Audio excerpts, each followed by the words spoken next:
Live ಶುರು ಆಯಿತು.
Krishna sir, can we start, sir?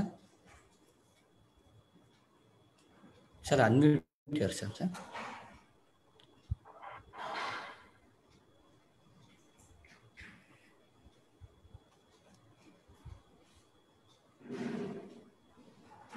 Sunil, Krishna sir ಗೆ co-host ಕೊಟ್ಟಿದ್ದಾರೆ ನೋಡಿ, ಚೆಕ್ ಮಾಡಿ. Sir, ಕೊಟ್ಟಿದೆ sir. Yeah. Okay. Sir, can we start, sir? Yeah. We'll start. Thank you. Good morning. Thank you. Good morning, sir.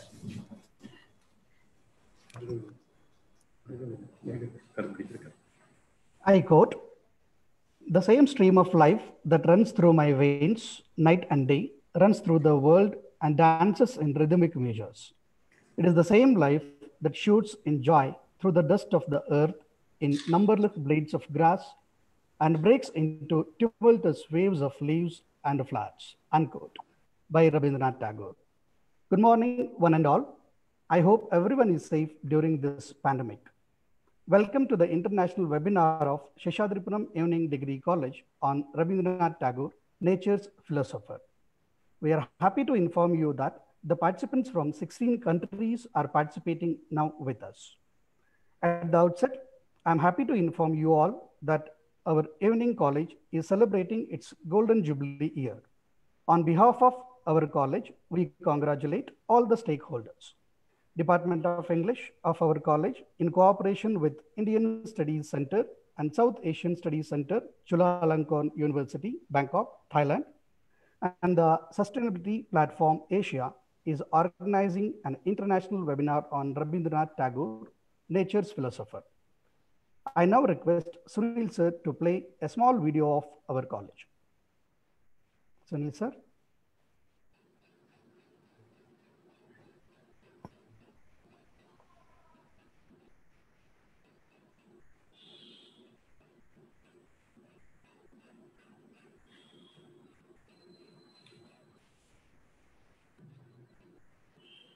Journey.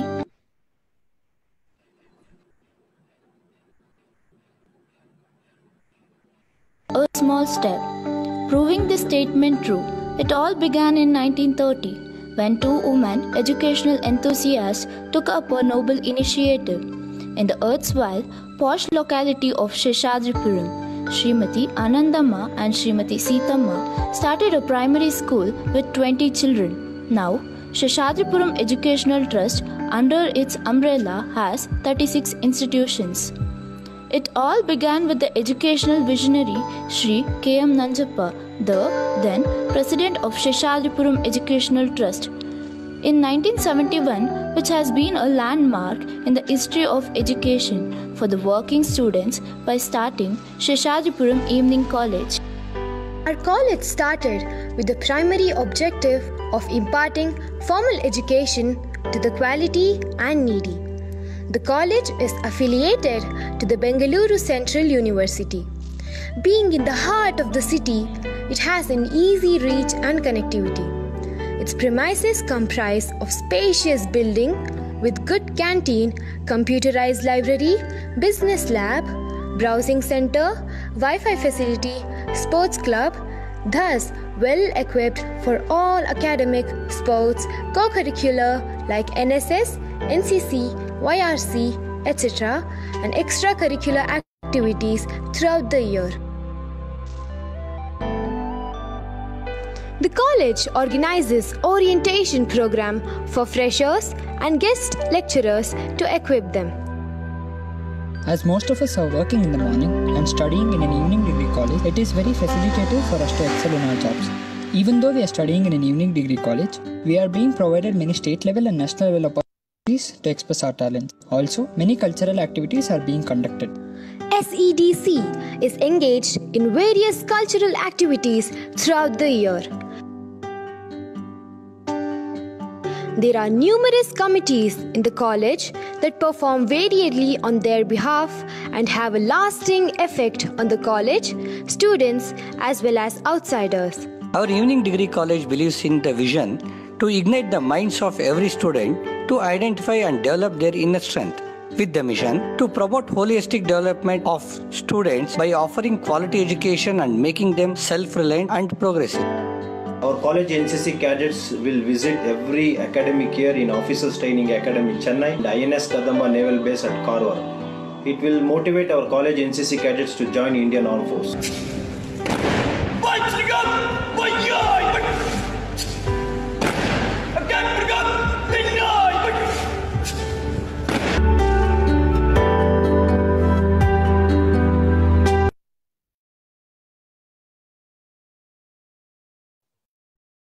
Thank you, Sunil sir. I now request our beloved principal, Professor N.S. Satish sir, to welcome and introduce all the dignitaries to this international webinar. Over to you, sir. Thank you, DK sir.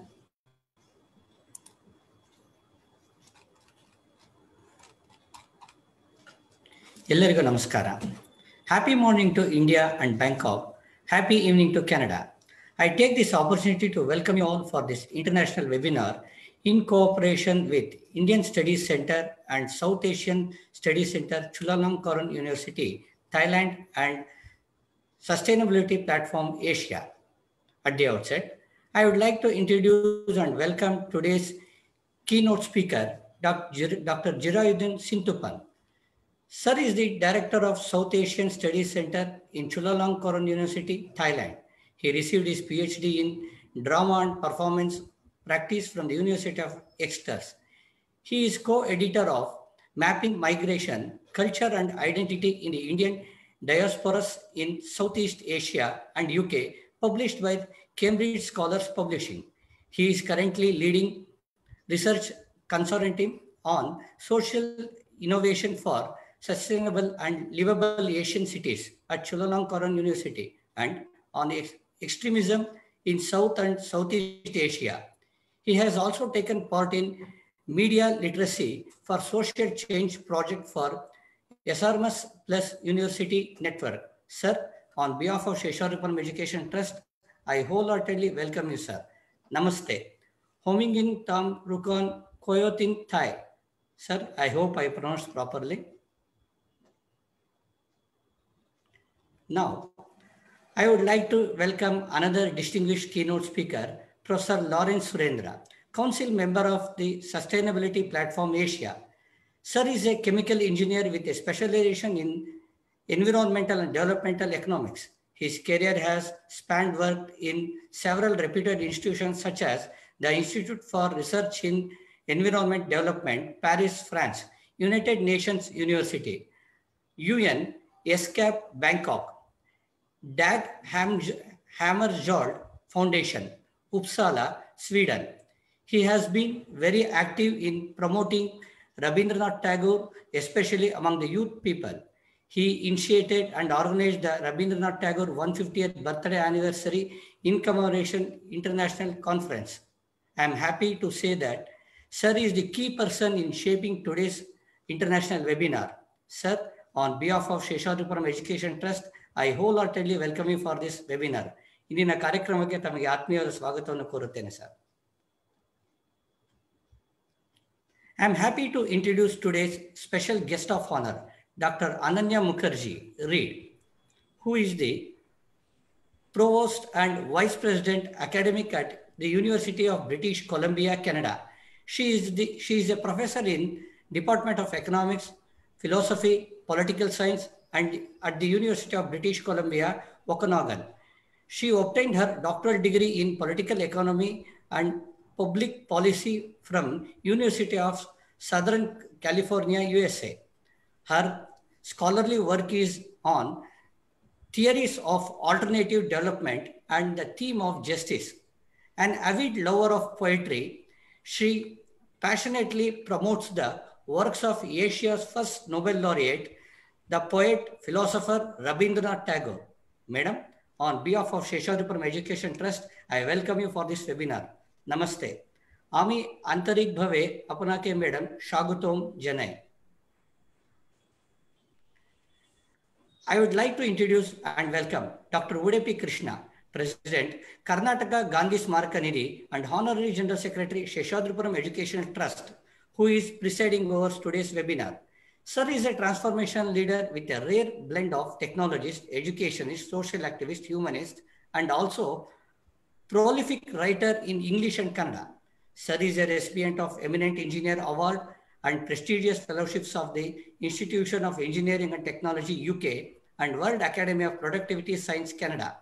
In recognition of his dedicated service to the nation, Dr. Krishna has been conferred with President's Gold Medal, the highest national award given for Red Cross humanitarian work of high order by the President of India. Sir, on behalf of Seshadripuram Uni Degree College, I welcome you for this webinar, and also I request you to preside over this webinar.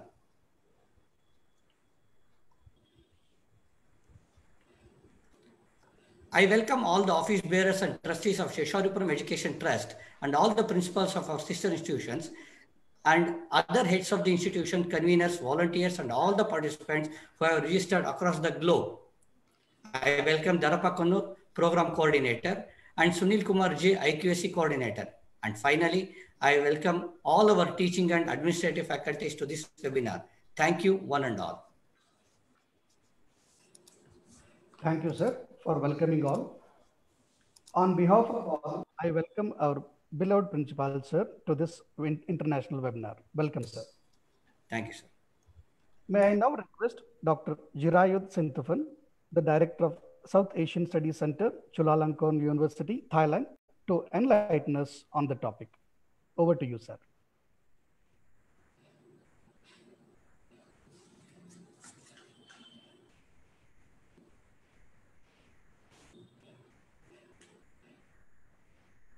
Sir, please unmute yourself. Jirayud, okay, sir. all right. Yeah. Yes, I'm now sorry. you're audible. Okay.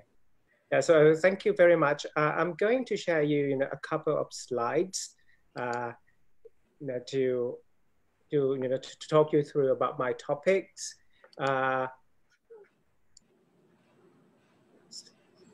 right. I hope that it worked. Okay.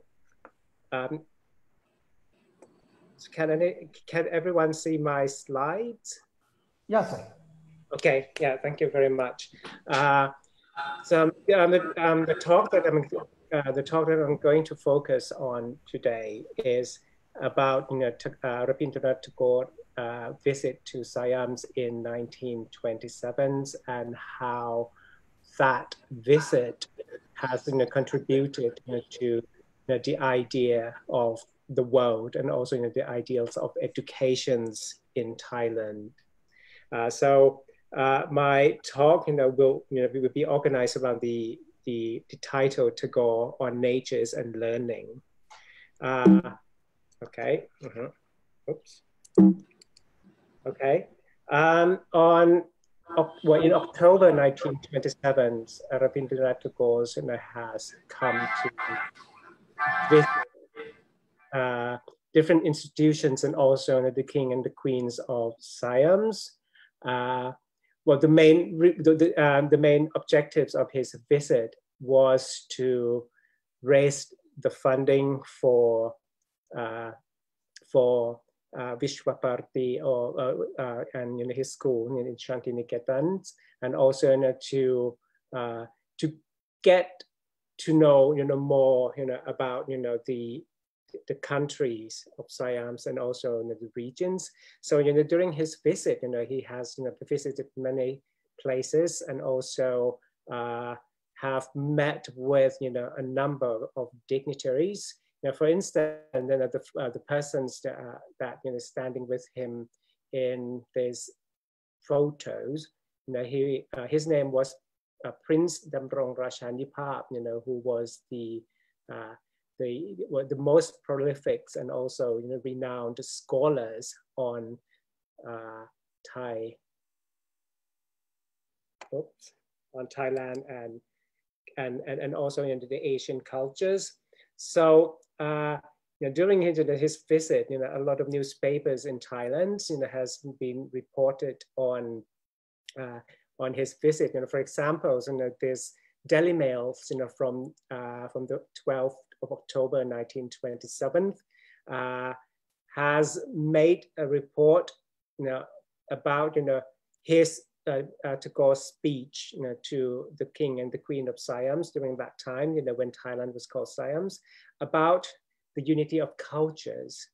And never mind the main headlines of these newspapers, but you can see that the main topics of Tagore talks on that day was to appeal for tolerance and also for the unities and also the exchange of cultures between nations, which from what I've read, because that was the period just before the Second World War, and also it was the period like we are living in now today. It was in the beginning of the Great Depressions, and also there were a lot of uncertainty in the world, especially the rise of the idea of nationalisms, which also arises in many places, including the struggles in India, from the British administrations, and also the struggles in China and also in Southeast Asia. So I think the main reasons that he delivered this talk in Bangkok, because I think what he saw something in Bangkok or in Thailand that could act as a breeding ground for a new way of thinking about trans-cultural and transnational interactions. And during his visit, he has addressed many people and many places, including the national museums and the national libraries during that times. And also, interestingly, he also visited the Chinese school in Bangkok, the schools that primarily taught in Chinese for the overseas Chinese communities in Bangkok, and also the big photos that was taken at my university, Chulalongkorn University, where he also addressed congregations of students and scholars at our university on the ideal of educations. And also his visit has drawn a large number of Indian diaspora's crowd in Thailand or in Siam during that times, which you can see that they are comes from different regions in India, and and also from different cultural backgrounds. For example, Mr. Nandalal, who who was the sort of the leader of the Indian communities here in Bangkok during that times, and also a large congregations of the Sikh who were living in Thailand during that times. And also interestingly, the person who introduced Rabindranath Tagore to the Thai audience was a Parsi, one of the very few Parsi in Thailand, Mr. Pestanji, during that time. So you can see the diversities of the Indian communities here in Bangkok. In Siam, in Bangkok, he gave 5 lectures to different groups of people. For example, for the during the Indian receptions, when a lot of Indian diasporas living in Bangkok gathered, he gave a talks on Indians' roles in the world, which trying to give them some idea about how Indians or the Indians should play in the world. And at Chulalongkorn University, he was primarily talking about child educations. And for the Chinese receptions, he was talking about what it means to be Chinese, and how China and India can come together to create something that is would be a great contributions to the world.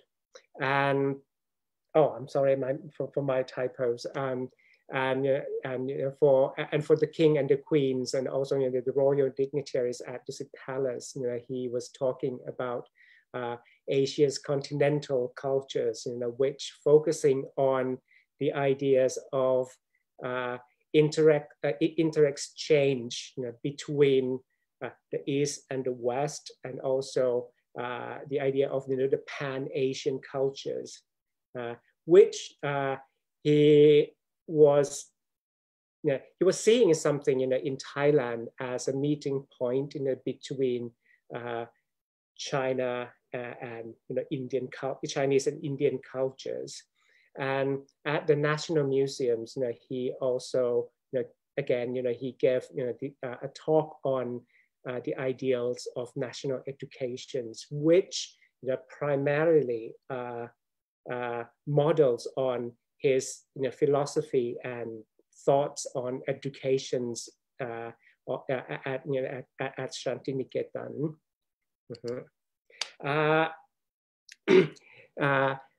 From his visit, I think there are many ideas that has been influential in Thailand ever since. One of the ideas that he gave, and I think stick to the Thai consciousness, is the idea of the friendships and the international cooperation between China and India. Now, 3 years earlier, he went to China and gave a talk to a group of Chinese in Shanghai, I guess, he was talking about the friendships between China and India are the foundation stone of the struggling Asia. And again, he came to Bangkok in 1927. He was talking to the overseas Chinese populations in Bangkok, which were more Thai than Chinese. But again, he was expressing similar ideas that I have hope that China and India will draw closer in a spiritual and cultural, to create a spiritual and cultural unity, which is the best that we can share and contribute to the world. And I think that this is something that Thailand and Siam has taken on, you know, quite seriously, you know, about that, you know, we don't, you know, see that China and India as, you know, conflicting, you know, but, you know, we see them, you know, as, you know, the two great power in terms, you know, of the power of, you know, ideas, you know, and cultural powers, you know, and, you know, that, you know, if they can come together, and it would be able, you know, to create, you know, something great in the world. And before he left Bangkok, Rabindranath Tagore also, you know, wrote a poem to the Thai populations, and especially, you know, the king and the queen. It is called To Siam, and it was read, you know, before the king and the queen of Siam at the Sit Palace on the very last day of his stay in Bangkok, and, you know, first in Bengali and and then in English. In these poems, Tagore's, it shows, you know, Tagore as appreciations of the presence of Indian culture in Siam, which has been, you know, very well preserved. And back then, you know, he compares, you know, in India's to a deserted shrines, you know, whereas Siam was still the shelter of endless glories of India. You know? So I think, you know, he was just, you know, trying to be polite and trying to, you know, make the king and the queen, you know, feel good, you know, about their countries. But I think that the underlying point is of, you know, of these poems is, you know, that is that, you know, in Asia, you know, we can, you know, still, you know, we can still share, and we can still, you know, build, you know, a culture, a pan-Asian cultures that is the amalgamations, you know, of, you know, different, you know, different cultures and, you know, different areas. You know, either, you know, whether it's India, you know, Chinese, Siamese, you know, Malay, and that, you know, would come, you know, together in the forms of a mongrels, you know, that we are, you know, in Thailand. And, you know, from that, you know, visit, you know, a few years, you know, later, a few years after, you know, that visit, Rabindranath Tagore, you know, also, you know, sent a Bengali scholars. His name, you know, was Pandit Prafula Kumar Sen, who is known in Thailand as Swami Shatyanantaburi. Now, he was a Bengali, you know, and he came to live in Thailand in order to teach the Siamese and the Thai, you know, about, you know, the Indian cultures, and also in Sanskrit and also Hindi. And but at the end, you know, he, you know, because, you know, he was such a very good scholars, and, you know, he started to learn Thai, and has become, you know, very proficient in Thai. So he wrote, you know, a number of books, you know, on also, you know, about the ancient, you know, Indian literatures, and also he translated a lot of, you know, Vedic, and also wrote a series, you know, of, you know, book that, you know, we in Thailand, you know, still, you know, considered, you know, to be a very foundations of you know, university educations, especially in my field, in terms of, you know, rhetorics, you know, speech communications, and also in cultural studies. And you know, but, you know, if you are interested, you know, in, you know, the links, you know, between, you know, since Rabindranath Tagore to Swami Satyanantaburi, and also to Netaji Subhash Chandra Bose, there is a very good book that's been published at Indian Study Center of Chulalongkorn University, and it's called Siam Bharat Relations. But it is now only in Thai, but we are working on translating this book into English. And lastly, I think the ideas that the Tagore idea that has made a very prominent imprint on the Thai mind most was his idea of educations, especially Shantiniketan and Sriniketan, about and his philosophy of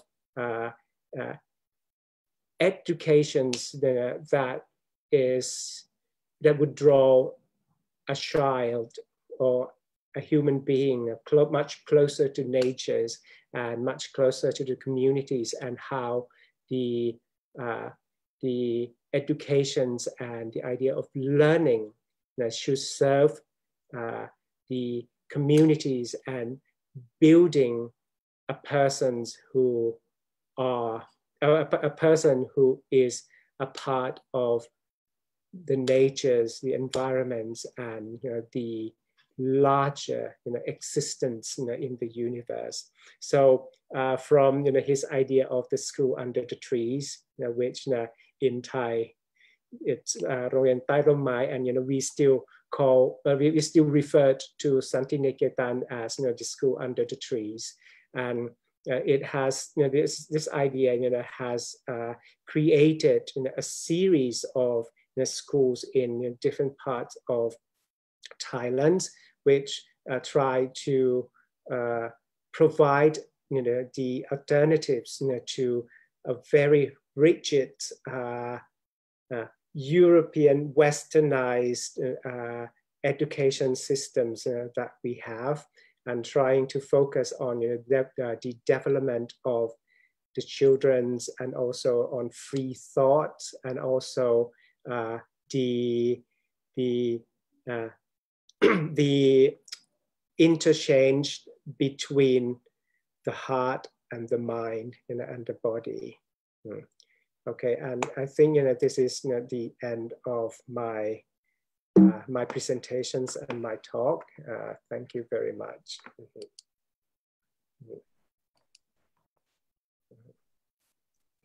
Thank you very much for the insightful keynote address. Now, I would request Professor Lawrence Surendra, Council Member of the Sustainability Platform Asia, to address the webinar. Over to you, sir.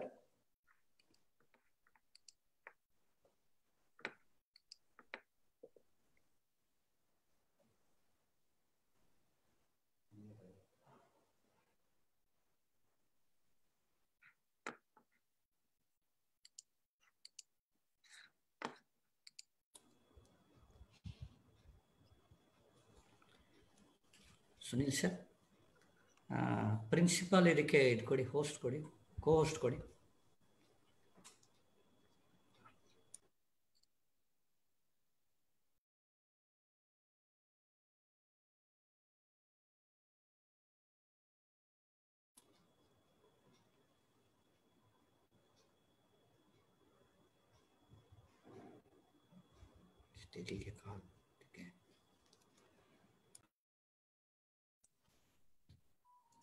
Sir?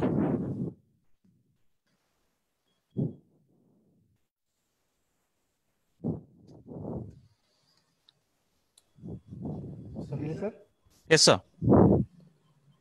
Have you given the co-host to sir? Lawrence sir, sir? He's coming as principal. You see that? One moment, sir, one moment.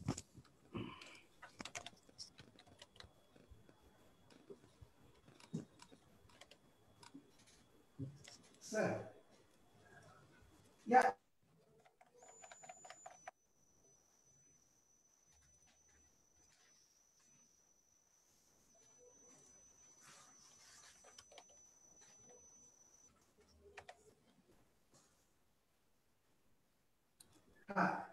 Yeah, just Sunil, have you given? Just Sunil? Yes, sir. Yes, sir. Yeah, we are right, sir.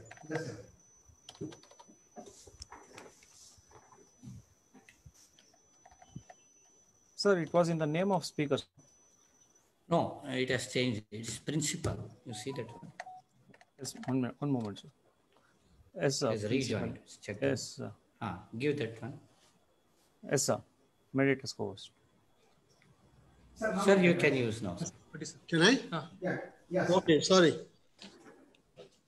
I don't like the word webinar. I prefer to call it online seminar because then principals can mute or unmute their colleagues. But Dr. Satish, thank you. Thank you very much for inviting me and actually working to collaborate and plan this seminar. And thanks to Dr. Uday Krishna, another engineer. And I was thinking of Tagore's play Muktadara, which is a very strong critique against engineers. But Dr. Uday Krishna, as a Gandhian, as a Brahmo, preeminent Brahmo, has shown that engineers can also be not so averse to nature and contribute to such seminars. I'm very happy that this online seminar is connecting East and West and through India, Tagore in India. And I'm thankful that Dr. Jarayud, a wonderful multidimensional scholar from the East, and Dr. Ananya Mukherjee from Canada are here. It's also a great coincidence that we have Dr. Chirayud, and I'm so happy he spoke about Tagore's visit to Siam.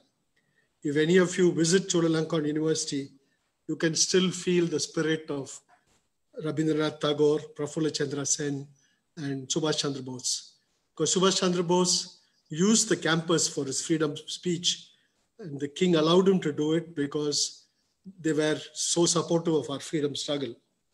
And Dr. Jarayud has already spoken about the lectures that Tagore gave when he was in Siam.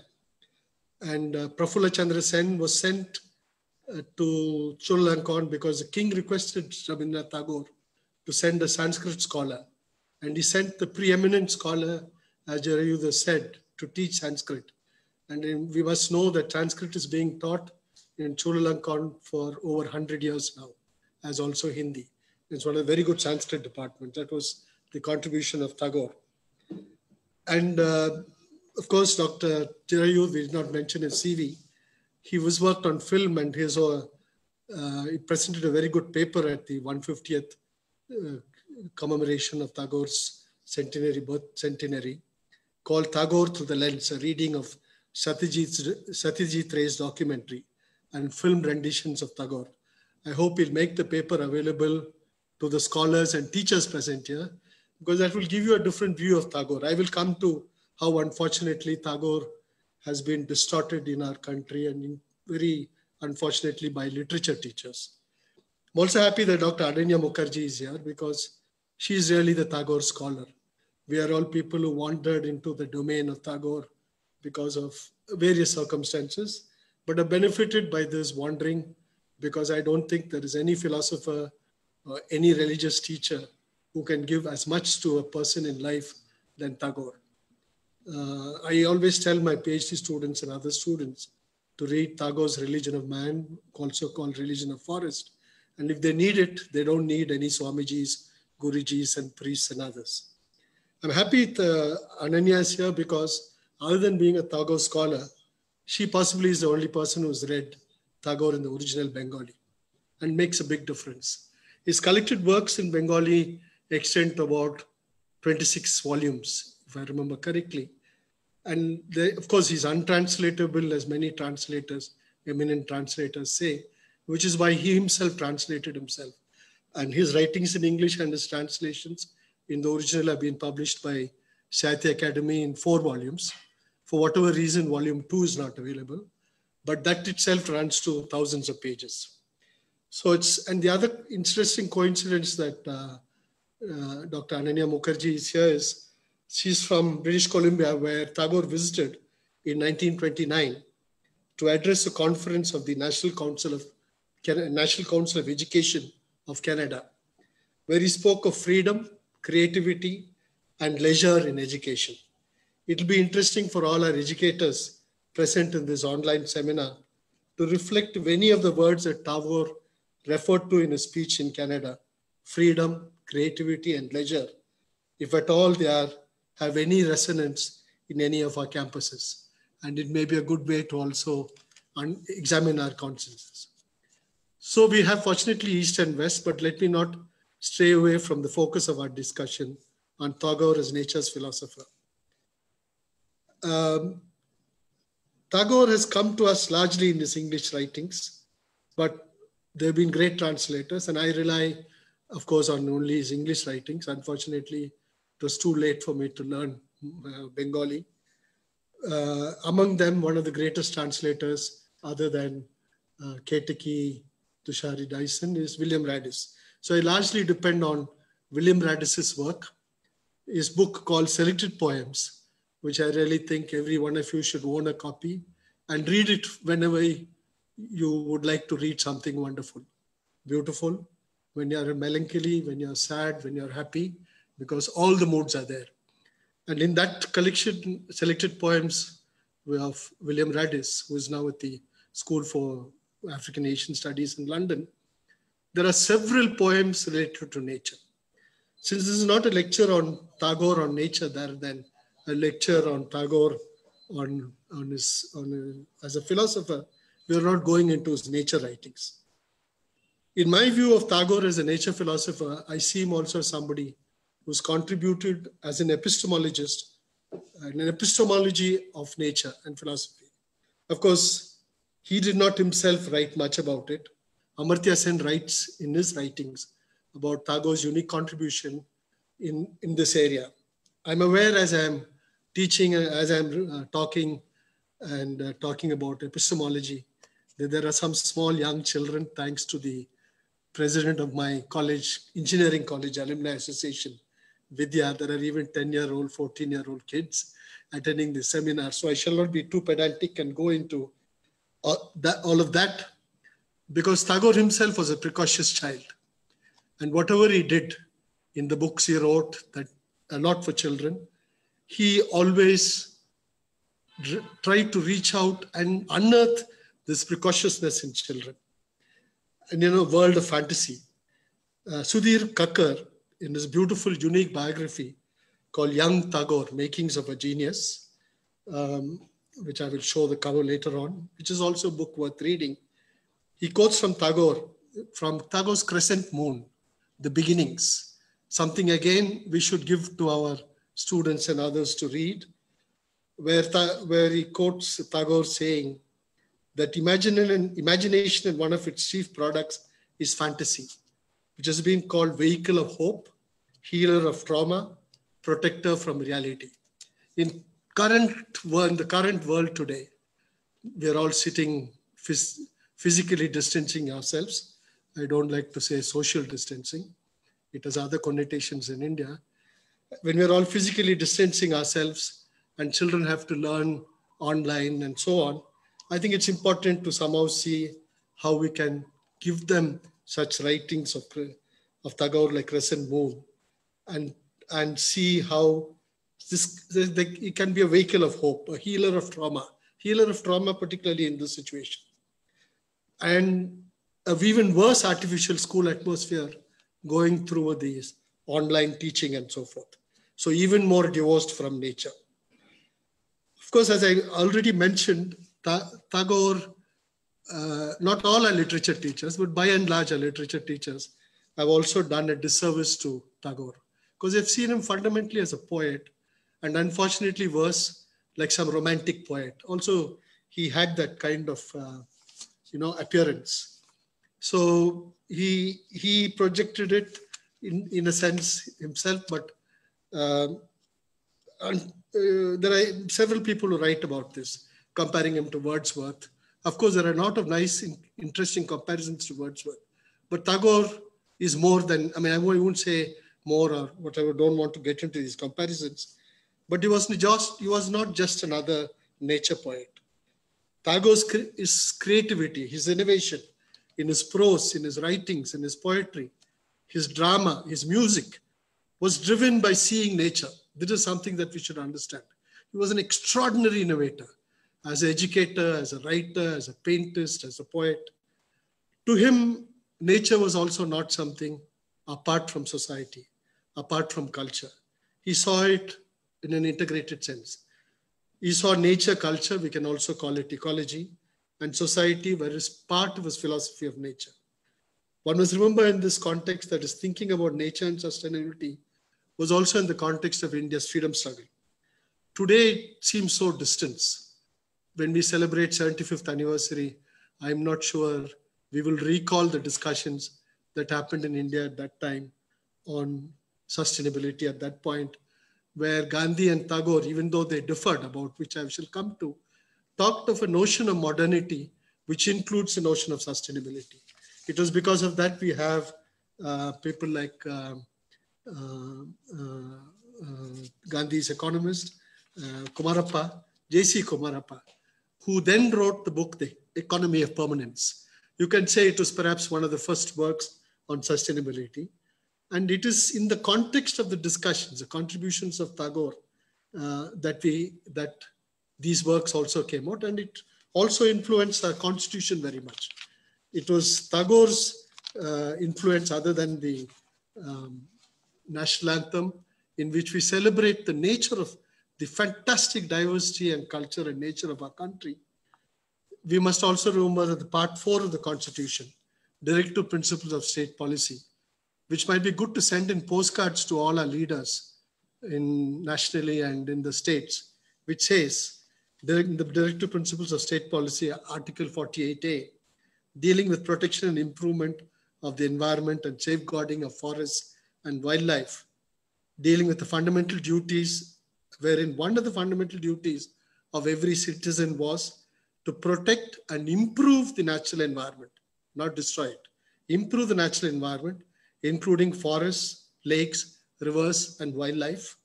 And I underline this sentence, to have compassion for living creatures. This notion of compassion comes from, of course, our Buddhist heritage, but also from Tagore. It is in this sense, Tagore's contribution has been great to our society, connecting nature and society. And in connecting nature and society, he also, of course, since children are here, I want to say, I just don't want to be talking of Tagore as such a serious person. He also wrote very ironic, witty, humorous pieces, both as haiku and in, like questioning. For example, in this poem, Question, he writes, God, again and again, through the ages, you have sent messengers to this pitiless world. They have said, forgive everyone. They have said, love one another, rid your hearts of evil. They are revered and remembered. Yet still in these dark days, we turn them away with hollow greetings from outside the doors of our houses. And meanwhile, I see secretive hatred, murdering the helpless under cover of night, and justice weeping silently and furtively at power misused. No hope of redress.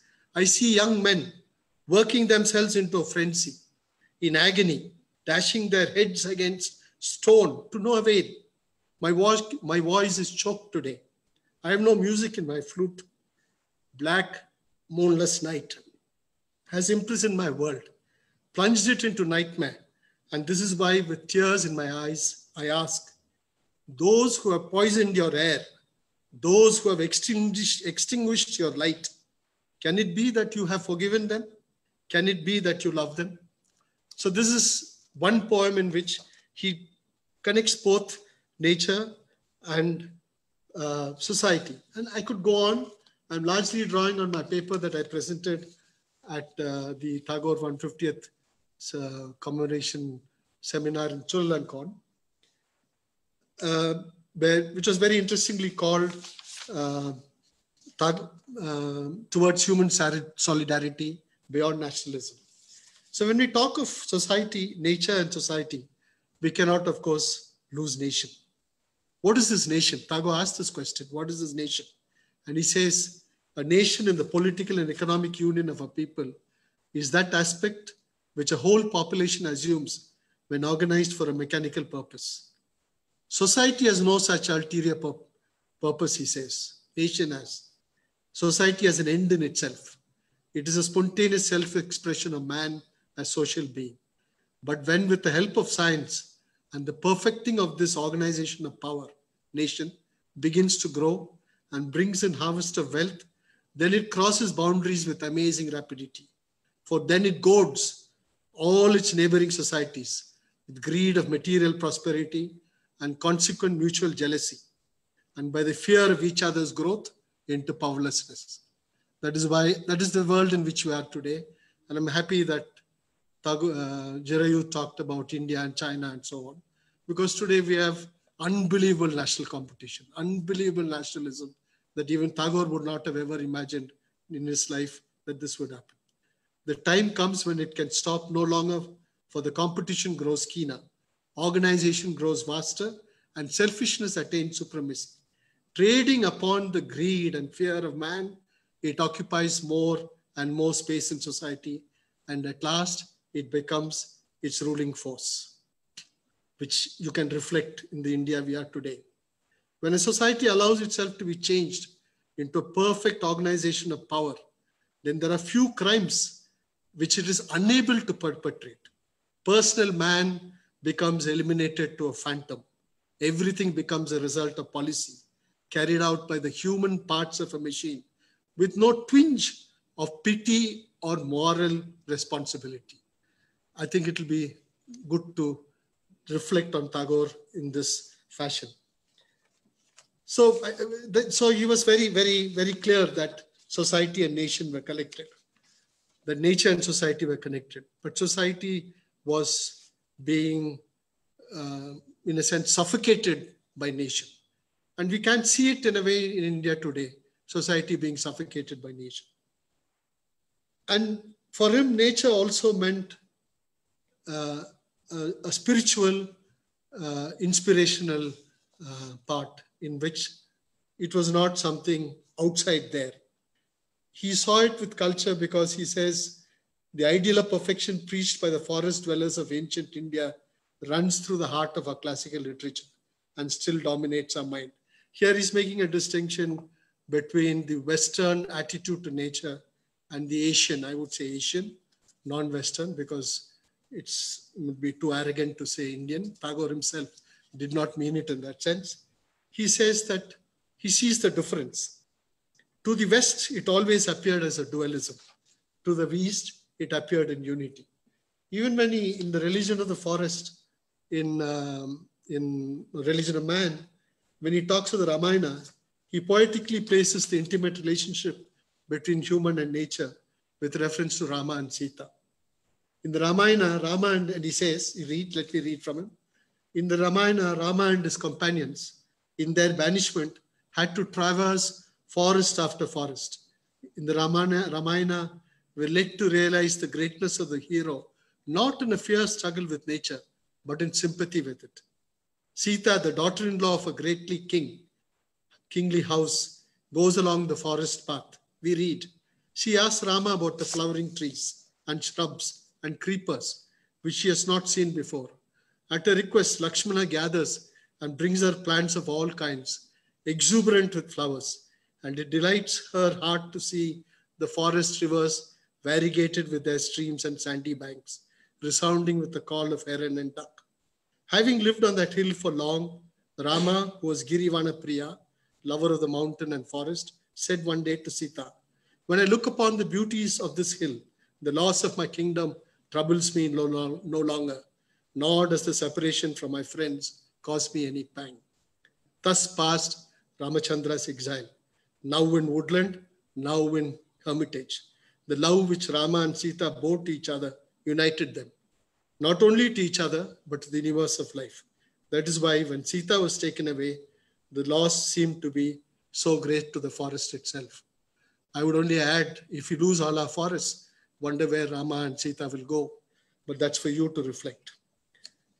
So, this passage I read, you can also see his deep appreciation of ecological diversity, his deep appreciation of the ecological diversity of nature, not only in a sense of species diversity, but also ecosystem diversity. So as a philosopher, he stands for all times. Sometimes when we think of great names, we try to say, oh, they are relevant today, as if they were not relevant yesterday or they are not relevant tomorrow. They are relevant today to us. I'll read in 2008, so prescient, UNESCO Executive Committee passed a resolution to commemorate the birth centenaries of Tagore, Neruda, and Aimé Césaire, 3 poets from 3 continents, Asia, Latin America, and Africa. And referring to Tagore, UNESCO went on to say, Rabindranath Tagore saw nature and culture as intimately linked. At one level, he considered culture as a physical response to the beauty of nature, and yet another as the emotional or spiritual one. His view of nature as a permanent creative movement reflected his cultural background. UNESCO goes on to say in that resolution,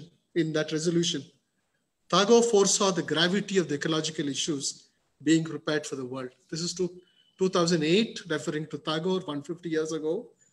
Tagore foresaw the gravity of the ecological issues being prepared for the world, where the arrogance of human beings and the frantic search for profit were proliferating in a predatory sense. That sacrifice some people showed contempt for nature and was storing up destruction. If this describes any countries that we know of, please reflect for yourself. UNESCO then said, based on such a clear vision of ecology and the environment, this had a central place in his writing. Tagore's discourse is full of references to planet Earth and its flora, as to the vast universe and its stars. In his poetry, he constantly refers to humanity's bond with nature. So you can see the appreciation that Tagore had elsewhere also. And, I talked about Tagore being reduced to a nature poet than being seen as a philosopher. And Shishir Kumar Das, in his introduction to the Sahitya Academy collections of writings, says that it is necessary to remember that the prophet image which fitted Tagore so nicely was essentially a Western construction. Tagore's own contribution to it withstanding, which did not care in the least to differentiate him from stereotypes. So we have to go beyond Tagore's stereotypes as poet of nature and as some yogic philosopher. The most important thing, Shishir Kumar says, and I want to emphasize it, that went totally unnoticed was Tagore's foregrounding of folk religion. His translations of Kabir and Jnanadas Bagheli had deeper connections with his understandings of religion, which received no less support from the Bauls, the wandering singers of Bengal, the subalterns of Indian religious history, as it did from the sophisticated Upanishad texts, which sustained the Brahmo ideology. This recognition of a folk world view resistant to canonical texts and institutions provided a fuller picture of religious plurality, the coexistence of religious sects, distinctive by social stratification, Brahminical and non-Brahminical, elite and folk as well. Though later, Tagore, in a letter to one of his friends, actually renounces this also, which I'll come to. Tagore himself said, in his talking of the Baul singers and their deep spirituality, he wrote, from wandering village singers who have no images, no temples, underline, no temples, scriptures or ceremonials, who declare in the songs the divinity of man and express for him an intense feeling of love coming from men who are unsophisticated, living a simple life in obscurity. It gives us a clue to the inner meaning of all religions. For it suggests these religions are never about a God of cosmic force, but about the God of a human personality. I remember Dr. Uday once invited me to speak at the Brahmo Samaj. I'm thankful to him because that also made me work on Tagore. I titled my lecture, Religion as Inhuman Culture, borrowing a Tunisian philosopher, Hele Biji. Because why Tagore talks about moving away from established religion and going towards nature and making it your philosophy was because the way religions also operated. And today you can see the ruthlessness and the kind of fierceness with which religions operate. Then the other question of Tagore, was he somebody who was apolitical? Literary scholars so in such a banal way write saying Tagore was an apolitical person. But this is what Tagore wrote to William Rothstein. William Rothstein appreciated his writings and poetry so much. He was worried that if Tagore engages in this conflict with the nationalists of India and their militantism and so on, that he will lose his creative force. So Tagore wrote this to William Rothstein. He says, I have nothing to do directly with politics. I'm not a nationalist, moderate or immoderate in my political aspirations. Sorry, let me read. In my political aspirations. But politics is not a mere abstraction. It has its personality, and it does intrude into my life when I'm human. It kills and maims individuals. It tells lies. It uses its sacred sword of justice for the purpose of massacre. It spreads misery, broadcast over centuries of exploitation. And I cannot say to myself, poet, you have nothing to do with these facts, for they belong to politics. This politics, Tagore says, assumes its fullest diabolical aspect when I find in all its hideous acts of injustice, find moral support from a whole nation only because it wants to enjoy in comfort and safety the golden fruits reaped from the abject degradation of human races. I think we should remember, those of us in our comfortable middle-class homes, that when our forests are destroyed, when our tribals are displaced, our comfort and safety, as Tagore says, the comfort and safety, the golden fruits that we enjoy are reaped from the abject degradation of human races. And this we call nation. This we want to be proud about. So he says, finally he says in his call to humanity, of course in his seminal work, Nationalism, and it'll be interesting for our Indian friends here, maybe our other international friends also, that Tagore's Nationalism has been translated into Thai and was one among the most popular literature read in recent times. Jeroid perhaps will say about it later on. I mean, Chulalongkorn called for a meeting of the translators to translate Tagore. As an aside, I just want to tell you, 35 people registered. I was there at that time. 235 people came for the meeting on translating Tagore. That's the kind of interest Tagore has outside. And we have something to do in our country. And this is a great debt we have to do to Tagore, to the country, to society, and to our students. Otherwise, we have completely failed in our effort. So he says, so finally he says in Nationalism, let our life be simple in the outer aspect and rich in its inner gain. Let our civilization take its firm stand upon its basis of social cooperation and not upon that of economic exploitation and conflict. How to do it in the teeth of the drainage of our lifeblood by the economic dragons is the task set before the thinkers of all Asian nations who have faith in the human soul. And then he appeals to the dreamers of the East and West to keep our faith in life that creates and not in the machine that constructs, in the power that hides its force and blossoms in beauty, not the power that bears its arms and chuckles at its capacity to make itself obnoxious. Let us know that the machine is good when it helps, but not so when it exploits life. The science is great when it destroys evil, but not when the two enter into an unholy alliance. So let me kind of come to an end. I have much to say. That I think all I'm trying to talk is that Tagore should be remembered in the sense as a philosopher who can mean something to us. Philosophers are normally read as great texts. Yes, that's also true. Tagore also can be read into his great texts. Any time of the day, any time of the moment of your life, you can take up if you have good. Now, of course, his works are available online. There is no copyright on it.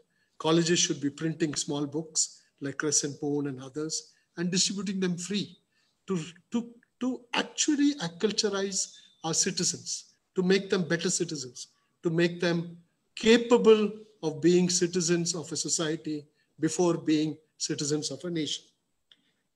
And since my young friends are also here, and I kept saying that Tagore also wrote witty, humorous poems, which I'm sure their mentors like Vidya can read for them. I want to finish by a dialogue that he wrote between a peacock and a tailor bird. He wrote a lot of poetry on birds, on earthworms. Matter of fact, in Mukatara, that famous play, which is about the first dam built in India in 1922, and the people who agitated against the dam were arrested by the British. Any connections to today? Think about it. There he actually talks of the conflict between the young man and his father, where the young man, the older man is so fascinated with his yantra, and they praise the yantra and so on. And this boy finally dies by making a hole in the dam.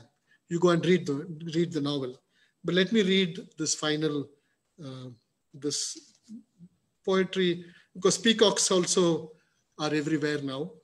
The tailor bird said, tailor bird is making fun of the peacock. The title of the poetry is called Glory's Burden. Tailor bird said, "Oh peacock, I feel such pity for you when I see your tail." Said the peacock, "Really? Please tell me why. Seeing me brings a tear to your eye?" Tailor bird said, "It looks so funny. Your tail is much greater in size than your body. Just watch how I dart lightly about. Your tail must be such a burdensome weight." Then the peacock said, "Don't," said the peacock, "grieve for me falsely." And this line is important. Burdens must rest on those who have glory. So peacock has glory, but it also has a burden. So let me hope that through the seminar that we have done, and the large number of people are attended, that this can be an occasion to bring back Tagore, because we'll tend to may forget him, particularly when we come to the 150th anniversary of Gandhi soon. It's very important to celebrate Gandhi, but also remember the kind of dialogue that Gandhi and Tagore had. Tagore disagreed or dissented with Gandhi on the fact that it was more important to change society than change nation. And I think he was right. He was prophetic. He told Gandhi, "Today you're fighting against what you call a foreign force, but tomorrow somebody else will come in your own color and be as foreign to you." I'm not going to read the whole quote. And therefore, I think in remembering, we must remember Tagore when we remember Gandhi, that it is not enough to celebrate Gandhi and what Gandhi gave to us in our freedom as a nation, but there is no nation if there is no society. And that must be remembered, whatever. And one last part, but I want to say, I've been reading some poetries. I also wanted to read his poem on Africa, which he wrote when Mussolini invaded Africa, because of his deep love for indigenous people, tribals, and so forth. I'm not going to take time I don't want to take more time. I'm also thinking it's a borrowed idea from French television. French television has launched a program on reading loud French literature. I think those of you who are here should get your children, school children, teachers, and others to read passages from Tagore. And in the age of this modern age of the phone and the movie camera, record what you read loud and send it to our leaders, our Prime Minister, our Environment Minister, our Environment Secretary, our Chief Minister. Because when they thoughtlessly destroy forests, in Karnataka, we want to do a rail line between Hubballi and Ankola. What we don't realize is that this very virus that we are living with is a result of the destruction of forests. Because forest is not about trees. It's about the huge, fantastic web of ecology that's below the earth. And when you uproot forests, when you uproot the earth, you're letting into the earth, the atmosphere, viruses we've never known before. Now, this is being beautifully recorded by the Scientific American, by National Geographic. You can read it. And therefore, there is this connection. And this connection should come through us by our greatest philosopher that we gave to the world, but we have forgotten in our own country, Rabindranath Tagore. Thank you very much. And sorry, Dr. Satish, if in my enthusiasm, I went beyond your time limit. Thank you.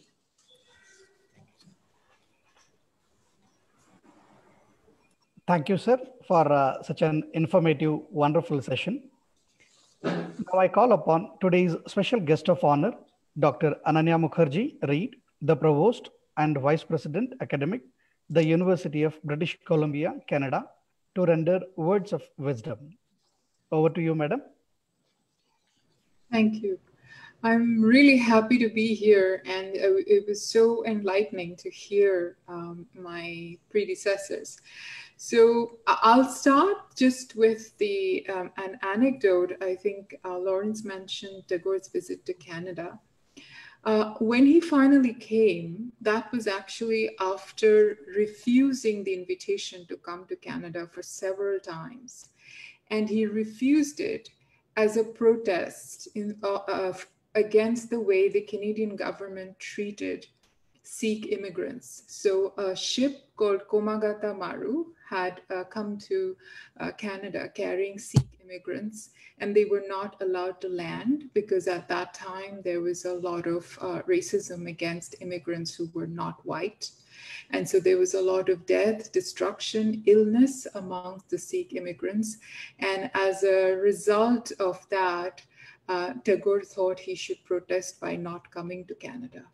And in the end, when he came, he gave his final speech before leaving Canada in a Gurdwara. And one of the things that he said is that Canada has to solve many problems, of which the most important one is racism. And how prophetic that was. He wrote a lot about how he saw racism in the US and then in Canada, about the need for addressing race. But I don't want to digress from today's topic. I'm going to talk a little bit about a lot of the things that Lawrence already mentioned about Tagore's philosophy. So I'm not going to talk so much about Tagore the poet and the nature lover, because we know that part of him. To me, he really is a philosopher of justice, and his thinking about nature is on those questions of justice. Of course, the lover of nature, the poet, doesn't go away. He's always there. I'll bring him back in the beginning. But let me just first talk a little bit about his thoughts on nature. So he was already anticipating the long-term negative impact of industrialization, which he was witnessing. And this was not because of industrialization itself. He was not against industry or science or progress or anything like that. But he was deeply concerned about the context of colonialism in which this industrialization was taking place. And what he thought was human greed was the most important driving force behind the kind of industrialization that he was witnessing. And there are two processes that he wrote extensively about.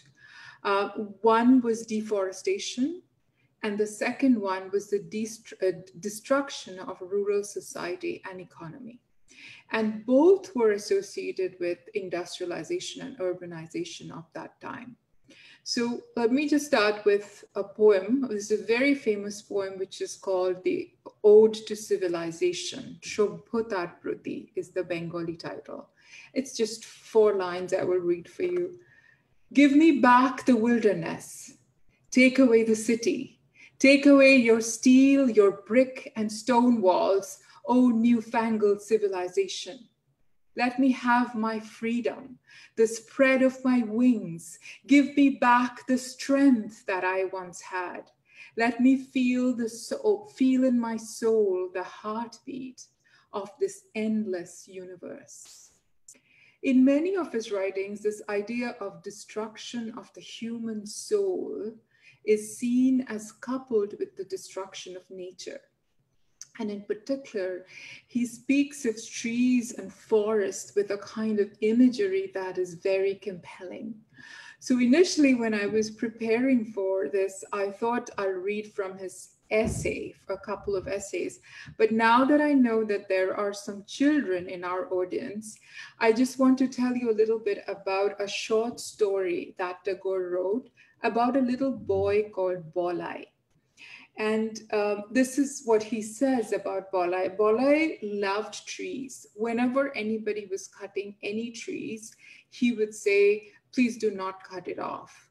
And he would plead for everybody to stop the cutting of trees. And this is what Tagore says about the little boy. He says, Bolai had come to understand that there were some sorrows that only he could feel. Nobody else could understand them.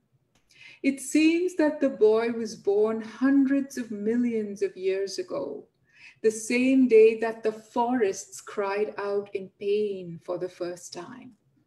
The trees, the pioneers of life on earth, looked up to the sun and said, let me endure, let me live.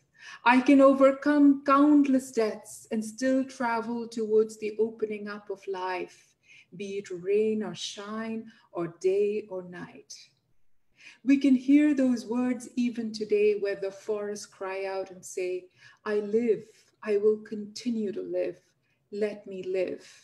They continue to protect the life force, the beauty, and the inspiration that is necessary to sustain this world.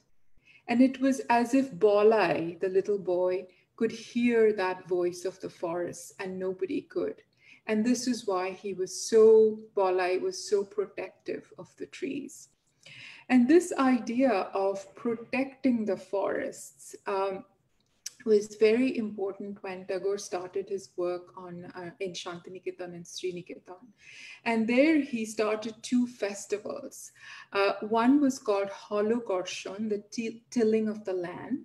And the other one was called Brikhuropon, which was planting of trees. And every time those festivals would happen, he wrote an essays, and I'll read you just a little bit from a couple of these essays. He says that, just as Bolai said, that we have not heard the pain of the forests and we have destroyed them. So today we will remember those times preceding the industrial age, which was the agrarian age. At that moment, the earth served her children the nourishment that catered to their physical and spiritual need. That was not the age of gross surpluses and ugly human greed. He then says in another essay around those festivals, the time now has come for us to repent. That is why today's celebrations have two aspects. The first is to begin the tilling of land. We till to grow our food for our sustenance, not for greed. The second is to plant trees. As we take from nature for our sustenance, we should continuously give back. And at that time, he's already writing about the cities in India which are being desertified. There is natural calamities, there is cyclone, and he already has a global view that this is happening in the US, this is happening in India, and he's giving a cautionary note. But most importantly, through his work in Shantiniketan and Sriniketan, he's actually trying to create that understanding that nature must be replenished, that we cannot keep greedily taking from nature. The other very important aspect of thought around sustainability is Tagore's essays on the decimation of rural life. And he wrote a number of essays called The Neglected Villages around 1934. And at that time, not only is he writing about urbanization and decimation of the villages, but he's talking about how the agrarian economy is causing the destruction of millions and making a few people very, very wealthy and making a lot of people creating a lot of hardship for a lot of people. And he calls this a civilizational crisis. He calls this a civilization based on inequality. So this is a quote from one of his writings in The Neglected Villages. In the villages, millions are toiling to produce food. Wealth, on the other hand, is being produced by a few in the cities. This deliberate disconnection between the production of food and the production of wealth is engendering the greatest possible divide between people. A civilization that grows within such a divide cannot last for long. And when I hear today about the crisis around livelihoods of people who produce food, these words ring so true. In the similar essay, in the same essay, actually, he's writing, today our villages are half dead. If we imagine that we can just continue to live, then that would be a mistake. For the dying can pull the living only towards death. The plight of rural India that Tagore describes appears amazingly prophetic when we view against today's reality. Between 1915 and 1940, he wrote extensively on what he saw as the deepening rural predicament. By this time, a more fundamental rupture was occurring between the city and the village, between the agrarian economy and the industrial economy. And he observes again that the production of food is artificially separated from the production of wealth. As a result, the producers of food were being completely marginalized, even though they performed the most important function in society. They had no economic and political power. Even their once abundant cultural wealth was now destroyed by their struggles for survival. And I think, the understanding of the folk literature, folk art, is actually, it's not only Tagore's appreciation of art, but it's also his concern that this whole group of people would be were being decimated, and he was really concerned about that. He did not expect independence to automatically solve these problems, and I think what we heard just before me from Lawrence around the question of nation, about what kind of nation we were going to build. That was a big concern in Tagore, which is why he did not think that the decimation of the rural economy will be addressed just through independence. So he lamented in anticipation about the independent India that was being fashioned by what he thought was an urbanized, English-educated, prosperous middle class, riding on the head, what he called the heady sense of nationalism and progress. He feared an even faster decimation of the rural economy and a complete marginalization of what he called the real India, which would have no space in an elite framework of development. And we see, a lot of this divide between the different social classes. They are wider today than, in some ways, than ever before. Inequality is rising everywhere. And even with the pandemic, we see such a disproportionate impact on different groups of people.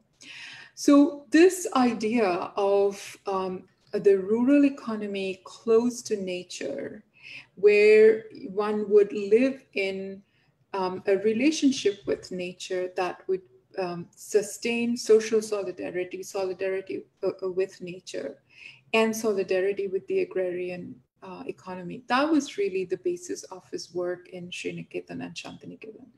And I think there's a lot of need to continue that kind of work, which is not only about village development, but about really the livelihoods of millions and millions of people.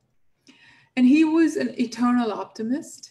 and the believer in the endlessness in life, that was a thought he derived from nature. So even when he saw this decimation, this destruction, he had said on many different occasions that it is a sin to lose faith in humanity. This was his famous last lecture called The Crisis of Civilization, where he says that I have lost my faith in Western civilization as I had, but I think it is now from the East that some greatness will emerge, and I'm not going to lose my faith in humanity because that is a sin.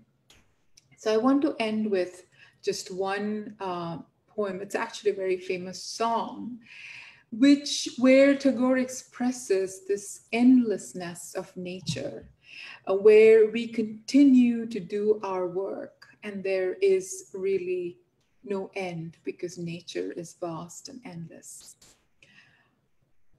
Through tears and laughter, through winter and spring, that my music must go on forever. Is this your wish?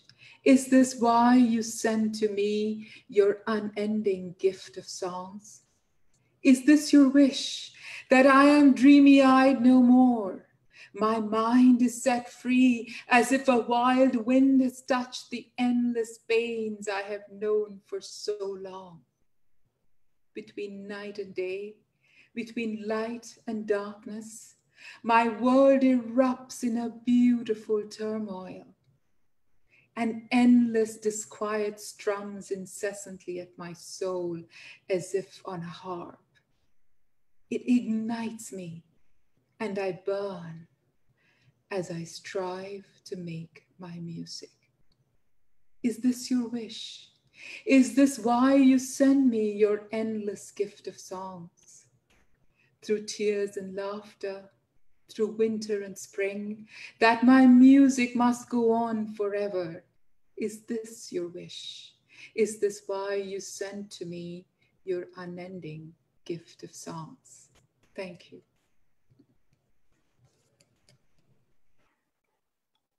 Thank you, madam, for your words of expertise. Now the floor is open for the interaction. As we are running out of time, we take up only few questions which we have received in the chat box. I request Sunil sir to moderate the interaction session. Sunil sir, over to you. Thank you, sir. So the first question to the Dr. Jirayut sir. The question is, relevance of Rabindranath Tagore philosophy for new generation.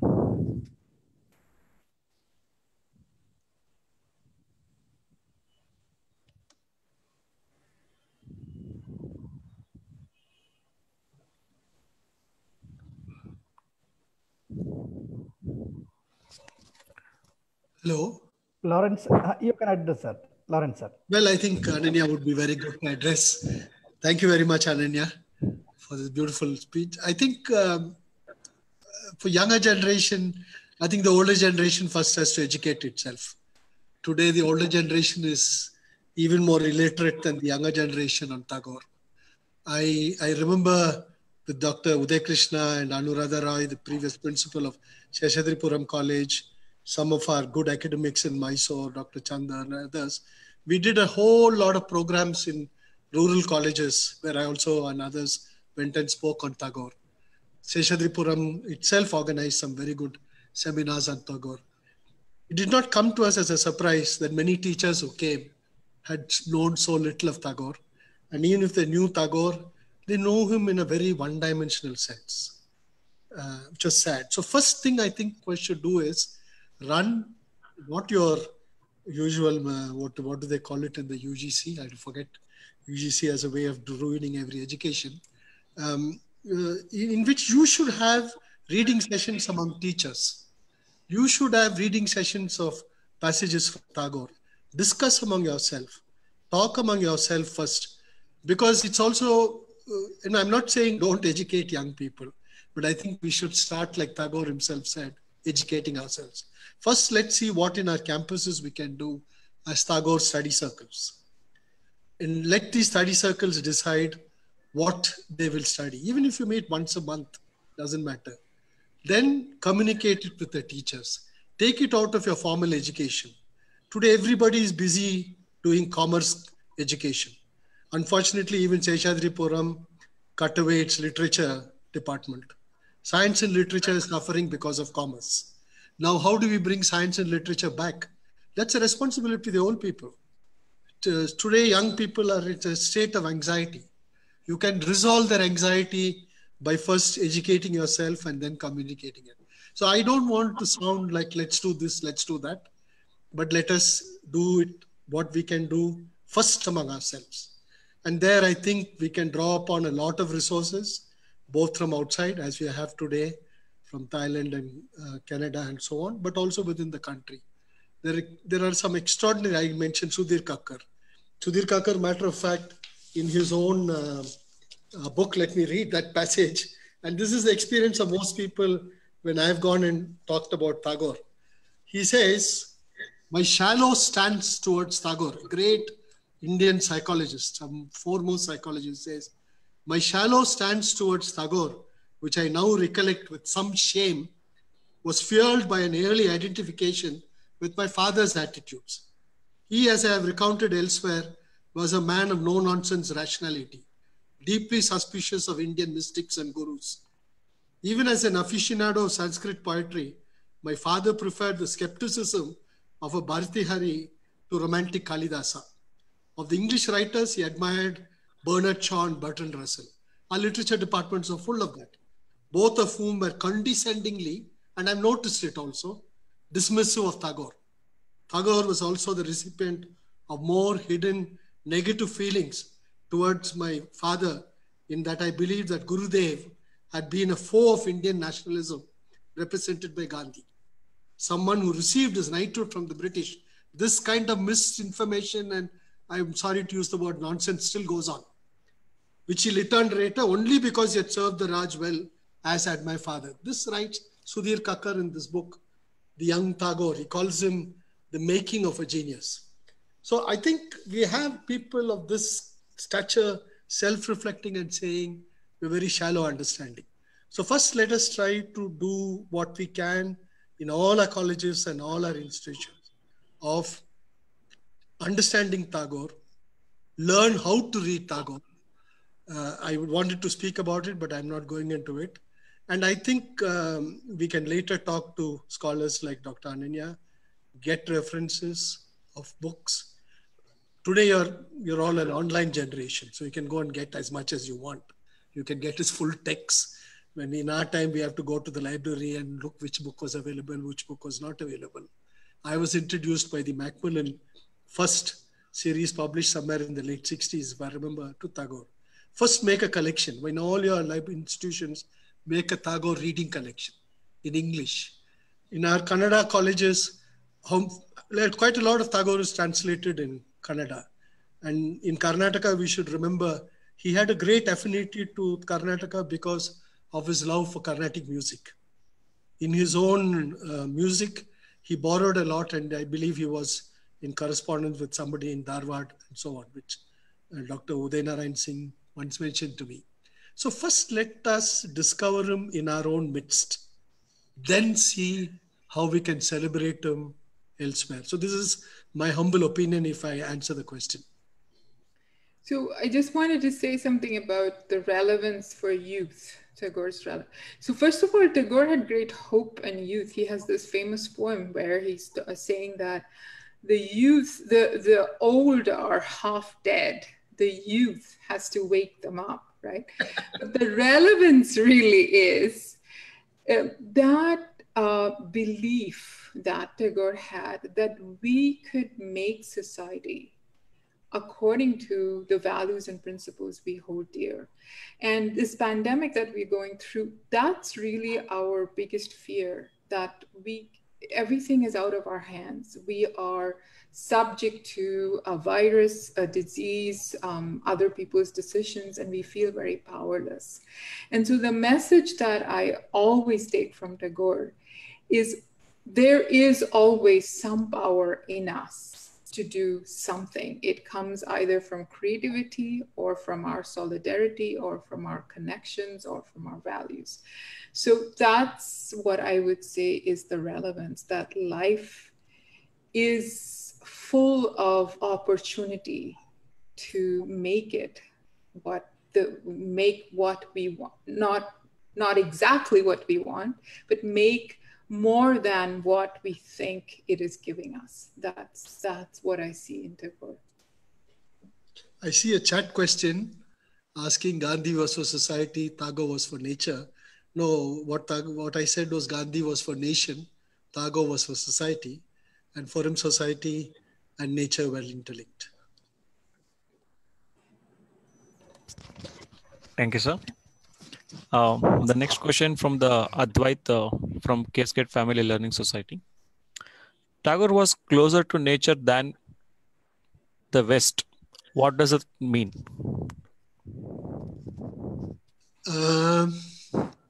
No, I didn't say that Tagore was closer to nature than West society. What he said was there were two views in which our societies viewed nature and Western society viewed nature. And it's historically true. I have passages which I didn't read, in which he says the northern man had to actually subjugate nature because that was the force with which it appeared. And we know it in a way in the history of the West that had happened. He says for us, that was not necessary. We, not apart from our traditions in our own nature, we lived with it. We were in harmony with it, at least when we started. So in this sense, he talks of the relationship between man and nature in the specific ecological context in which we live. And that's extremely important. Because when we talk of nature, we don't talk of the ecological context in which we live. For example, one of the things I wanted to mention was his father used to take him to the Himalayas, but the mountains never appealed to him. He liked the dry, arid plains of Bengal. He wrote about it. Because as Ananya said, in terms of peasant life, he saw the struggle that people had in arid regions. In a place like Karnataka, we have arid regions and some bit of deserts put together, which are perhaps larger than, as large as the arid regions of Rajasthan. Now, this difference between nature in terms of its ecological diversity, we think of nature purely as rich trees, forests, mountains, so on. They are important. But the arid regions are very much important. So when he talked about the difference between the West and the non-West, I won't use the word East, with regard to nature, he was also talking of the ecological diversity between them and us. And in his writings, in the way he talks about how culture evolves, and which is so beautiful, it evolves in our relationship, our specific ecological context. And that is true even in terms of the diversity of culture in India. The diversity of culture in India comes from the diversity of ecosystems. And if we destroy the diversity of ecosystems, we also destroy the diversity of our culture. We celebrate our food so much, Bengali food, tribal food. Those food, what we grow, what we eat, comes from the ecological diversity. That's what he meant. So it's you have to understand it that when he talked about the West and the non-West, how the northern man had to, actually conquer nature. Meaning, it is not some Judeo-Christian attitude that made them conquer nature. It was the very ecological conditions that made it. If I may say, René Dubois, who actually was the earliest one who connected ecological destruction to viruses and diseases, he wrote a book inspired by Tagore's writing called Wooing of Nature. But then René Dubois missed the point. What Tagore said was the Western countries had to constantly woo nature because nature had to be amenable for them. But for us, it was not wooing nature. We could actually love nature in the way where we are. Of course, it's a vast, long topic, but I hope I have answered my young friend. And I'm sure Vidya can help you more with your readings and your discussions. Thank you, sir. Since we are running a shortage of time, the last question is for Dr. Jirayut, sir. The last question is, according to Rabindranath Tagore, how nature guides the mankind for a quality life? Okay, how nature's guide mankind for equality. I think from his ideas, human beings come from natures, are a part of natures, and I think to answer the previous questions, I think difference between the Eastern view of natures and the Western view of nature is that we see natures as a living soul, while in the West, nature is just an object to be studied and to be conquered, and to be a part of natures and to work with natures, and it will bring human beings closer to their sources, and that would bring and under the eyes of natures we are all equals, and if we take care of our natures and also the ecologies of that take care of the natures, whether the communities, whether or the rituals, the way of life, and also especially in the women living in the village. And I think that would bring us closer to the idea of of equality. Mm-hmm.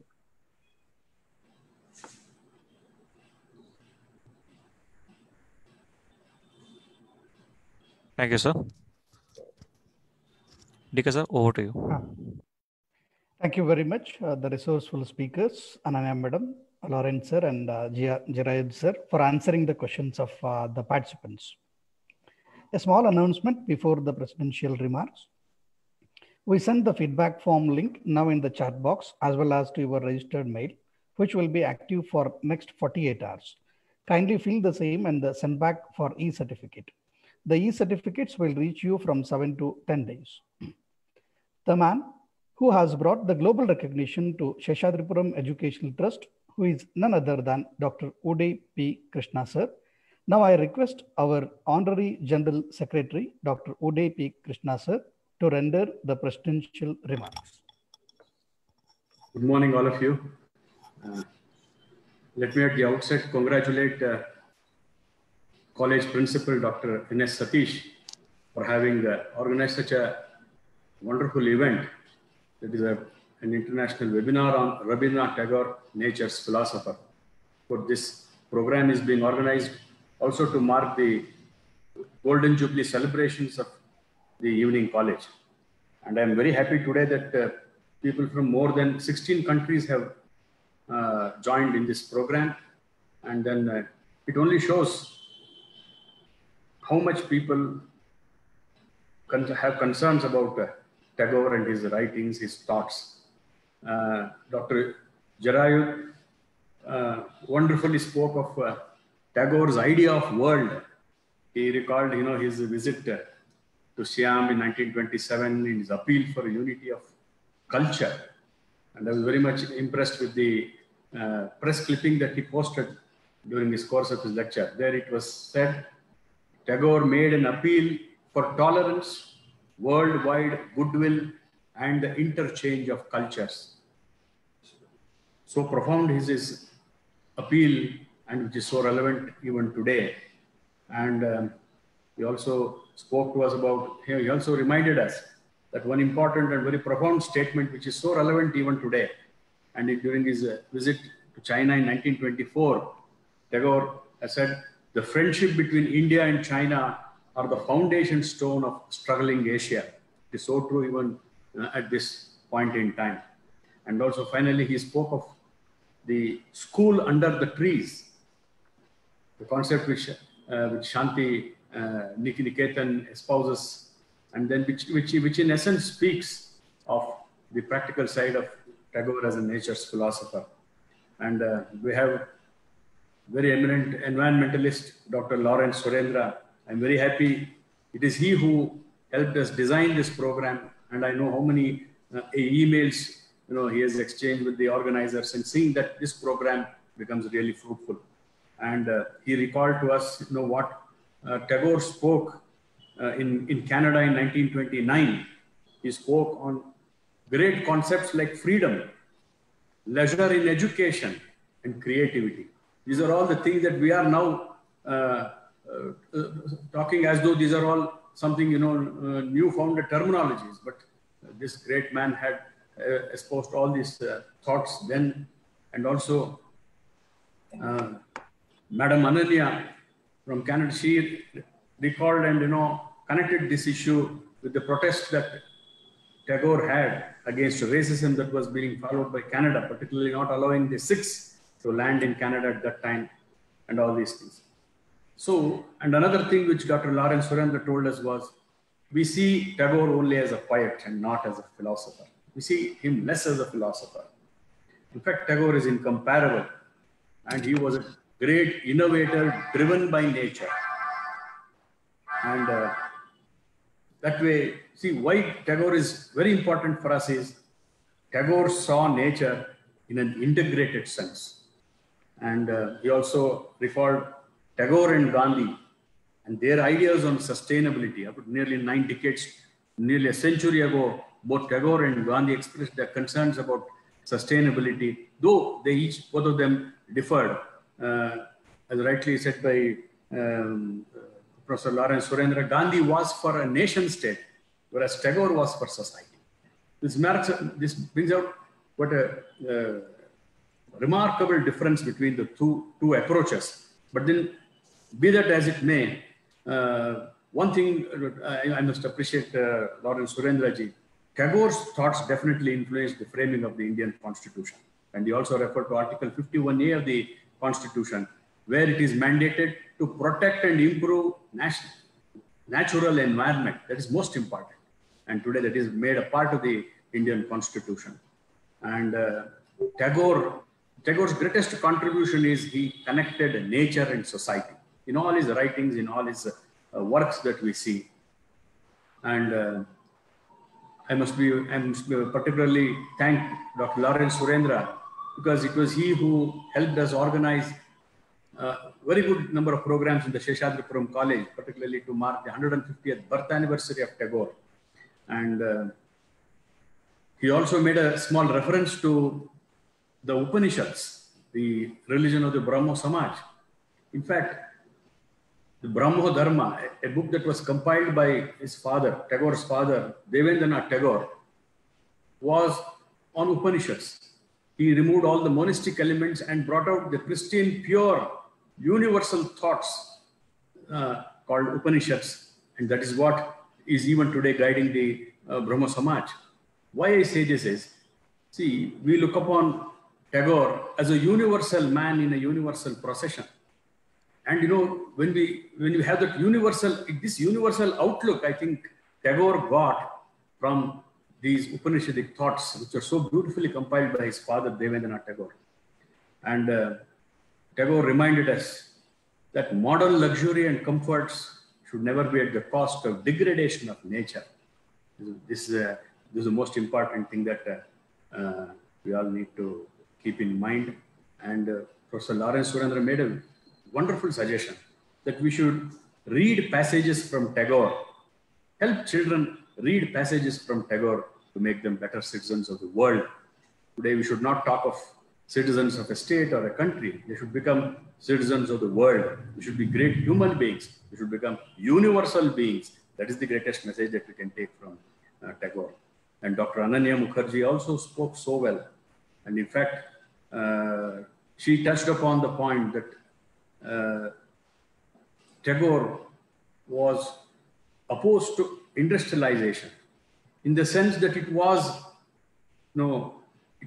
increasing human greed, like it was spreading what is called deforestation and destruction of rural life and moorings. And she also spoke of power of freedom in nature and not just in society. That's most important. You see, when you want to experience freedom, it is only in nature that you can have the full expression of freedom. And that was the kind of freedom that was envisioned by Tagore. In fact, freedom as envisioned by Gandhi and as envisioned by Tagore also has a marked difference. Because Gandhi said freedom according to him was to be free from slavery of every kind. But here, Tagore sees freedom of our fullest expression in nature. That is the kind of freedom that he was talking. And Madam also, Dr. Ananya, spoke very well on love of trees. And she said, see, we have to till the soil to sustain, not to increase our greed. So therefore, the appeal to grow more trees means to help sustain our planet, help sustain our soil.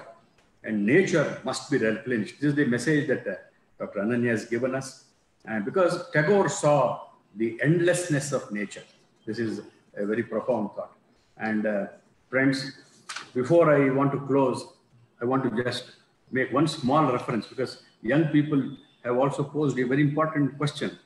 It is how Tagore is relevant for the younger generation.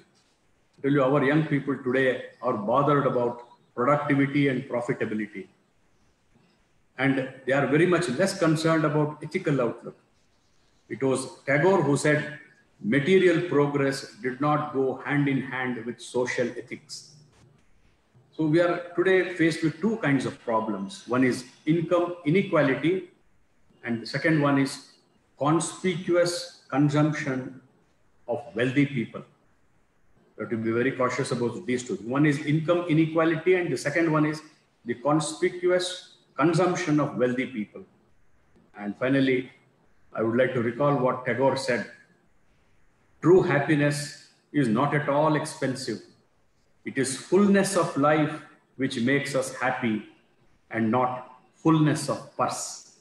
Therefore, we have to understand that material wants can always be limited, and inner happiness comes out of our inner being. Therefore, that we need to develop, and that we need to culture in order to have a better world for all of us. Thank you very much. I once again thank all the distinguished speakers for their wonderful contribution. And today's topic has been really, thought-provoking, and definitely it will help us to read more about Tagore, to understand Tagore better. And let us not just circumscribe him to the point of being a poet, but he has a larger dimension. He's a philosopher. And therefore, when we say he's a philosopher for all times, for eternity. Thank you very much. Thank you, sir, for rendering the presidential remarks. Very shortly, we will meet in one more international webinar of our evening college, that is on 29th, this Saturday. The topic is the role of legislation in environmental protection in association with United Kingdom Environmental Law Association, Birmingham, United Kingdom, and University of Johannesburg, South Africa. I now request Kalidas K, Associate Professor, to render vote of thanks. Over to you, sir. Kalidas K, it is my proud privilege to propose vote of thanks on behalf of Seshadripuram Evening Degree College on this occasion. At the outset, I thank Indian Studies Center and South Asian Studies Center, Chulalongkorn University, Bangkok, Thailand, and the Sustainability Platform Asia for cooperation to conduct this international webinar. I would like to express our sincere gratitude to today's chief guest, who has rendered keynote address, Dr. Jirayud Sintupan, the Director of South Asian Studies Center, Chulalongkorn University, Bangkok, Thailand. Thank you very much for making this international webinar a grand success. I'm humbled and grateful to you, sir. I would like to express our sincere thanks to Professor Lawrence Surendra, Council Member of the Sustainability Platform Asia, for giving an excellent coverage on the theme. Thank you, sir, for your valuable words. You are the person who has given a real shape to this webinar. I express our sincere thanks to today's guest of honor, Dr. Ananya Mukherjee Reid, Provost and Vice President, Academic, the University of British Columbia, Canada, for enlightening us through her expertise knowledge. Thank you, madam. I express our wholehearted thanks to Dr. Uday P. Krishna, sir, President, Karnataka Gandhi Smaraka Nidhi, and Honorary General Secretary, Seshadripuram Education Trust, Bengaluru. We are grateful to your support for all our programs. Thank you, sir, for your presidential remarks. In his absentia, I thank Professor C.L. Basarajaya, sir, Chairman, Governing Council, SEDC, and I thank all the office bearers and trustees of Seshadripuram Education Trust. My special thanks to our beloved principal, Professor N.S. Satish sir, who is the strength of our Seshadripuram Unique Degree College. I would like to thank Dr. Anuradha Rai Madam, external member, IQAC of Seshadripuram Unique Degree College, who is ignited us to select this topic for the webinar. I would like to thank all the office bearers, Indian Studies Center and South Asian Studies Center, Chulalongkorn University, Bangkok, Thailand, the Sustainability Platform Asia. I would like to thank Darappa Konnur, Head Department of English, and Convener Nisarga Mitra, and Sunil Kumarji, Coordinator, IQAC, who have helped us to materialize this webinar. I express our gratitude to all the principals, conveners, and members of our sister institutions and other colleges, academicians, research scholars, students, and delegates across the globe for participating in this webinar. We will ever remain grateful to our teaching and administrative staff for their support. Thank you one and all. Thank you, Kalidas sir. Once again, thank each and everyone. Now we conclude the webinar.